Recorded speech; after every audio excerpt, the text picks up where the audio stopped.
কালকে Mohammedan versus East Bengal match ছিল, সেখানে ইস্টবেঙ্গল 7 গোলে জিতেছে।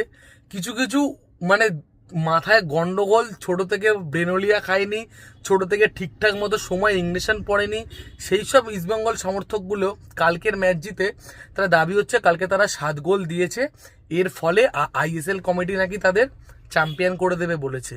মানে তারা এরকম ভাব দেখাচ্ছে আর কি। তাদের বক্তব্য, আমরা 7 গোল দিয়েছি, কেউ 7 গোল দেয়নি, এই ওই সেই, মানে এটা বিশাল কিছু করে ফেলেছে। ওরা 22 বছর আগে বিয়ে করেছিল, এখনো বাচ্চার ডেলিভারি নিতে পারেনি। আর আমি সমস্ত মোহনবাগান সমর্থকদের উদ্দেশ্যে বলছি, যারা এখনো জীবনে কোনো দিনও আই লিগ দেখেনি, আইএসএল দেখেনি, তাদের সাথে আমার মনে হয় না মোহনবাগানের মানে কোনো লেভেলও আছে।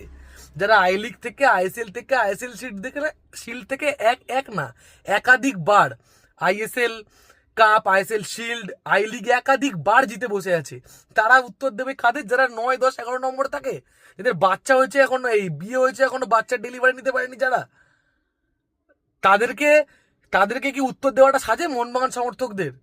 ওরা আগে আমাদের লেভেলে আসুক, একটা ট্রফি জিতুক, আগে ওদের ডেলিভারিটা হোক। বিয়ে করে আটকে রয়ে গেছে। বড় বড় কথা বললে হয় না। 2টো ম্যাচ জিতে করেছিল, আবার একটা ম্যাচ জিতে করবে। আর মানে তুমি যখন রাস্তাঘাটে চলবে, 2 দিন সবাই হুক্কা হুয়া হুক্কা বল চিৎকার করবে, 3 নম্বর দিনে তাদের পাবে না। ঠিক আছে? তো ওই সব লোকেদের কথার উত্তর দিয়ে লাভ নেই। মোহনবাগান ছিল, আছে, থাকবে। জয় মোহনবাগান।